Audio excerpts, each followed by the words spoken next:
Hi friends, எல்லாருக்கும் வணக்கம். இந்த வீடியோ பற்றியில் 10 கொஸ்டின் டெஸ்ட்டாக பார்க்க போகிறோம். ஸோ அதனால் எந்த இடத்தையும் தள்ளி பார்க்காம வீடியோவை தொடர்ச்சியாக பாருங்கள். ஓகே ஃப்ரெண்ட்ஸ், வாங்க நம்ம வீடியோக்குள்ளே போகலாம். கொஸ்டின் 1. பெண்மையை முதன்மைப்படுத்தும் புரட்சி காப்பியம்.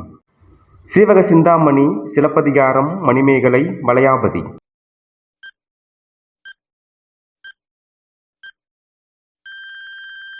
ஆன்சர் மணிமேகலை. பெண்மையை முதன்மைப்படுத்தும் புரட்சி காப்பியம் மணிமேகலை. பெண்மையை முதன்மைப்படுத்தும் புரட்சி காப்பியம் மணிமேகலை. கொஸ்டின் 2. மணிமேகலையின் காதைகள்.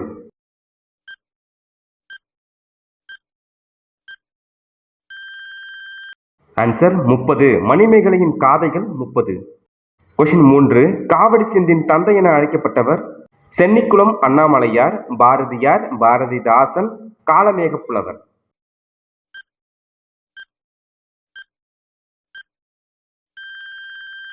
ஆன்சர் சென்னிக்குளம் அண்ணாமலையார்.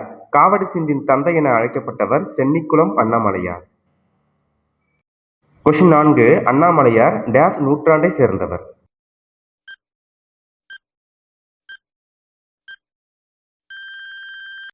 ஆன்சர் 19ஆம் நூற்றாண்டு. அண்ணாமலையார் 19ஆம் நூற்றாண்டை சேர்ந்தவர். கொஸ்டின் 5. திருப்புகழை அருளியவர்.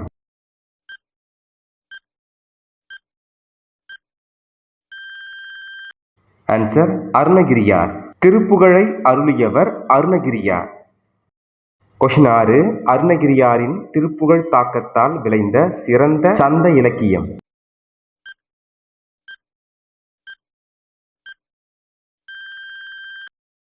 ஆன்சர் காவடி சிந்து. அருணகிரியாரின் திருப்புகழ் தாக்கத்தால் விளைந்த சிறந்த சந்த இலக்கியம் காவடி சிந்து.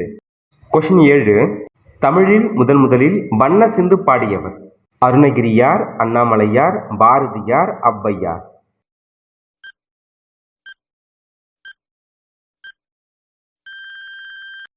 ஆன்சர் அண்ணாமலையார்.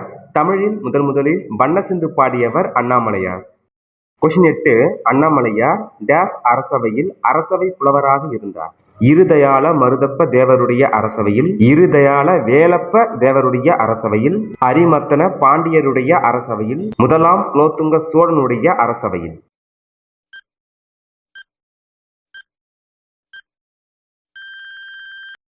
ஆன்சர் இருதயால மருதப்ப தேவருடைய. அண்ணாமலையார் இருதயால மருதப்ப தேவருடைய அவையில் அரசவை புலவராக இருந்தார். கொஸ்டின் 9. அண்ணாமலையார் ஊற்றுமலைக்கு சென்றபோது வயது.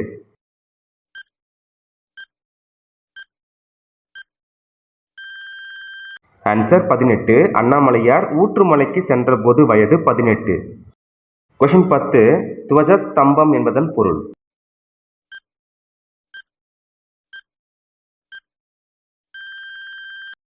ஆன்சர் கொடிமரம். துவஜஸ்தம்பம் என்பதன் பொருள் கொடிமரம். இந்த 10 கொஸ்டினில் நீங்கள் எத்தனை கொஸ்டின் சரியாக ஆன்சர் பண்ணீங்கன்னு சொல்லிட்டு இந்த வீடியோ கமெண்ட் பாக்ஸில் கமெண்ட் பண்ணுங்கள். இந்த வீடியோ பதிவு கண்டிப்பாக உங்களுக்கு பயனுள்ளதாக இருக்கும்னு நினைக்கிறேன். ஓகே ஃப்ரெண்ட்ஸ், அடுத்த வீடியோ பதிவு சந்திப்போம். நன்றி, வணக்கம்.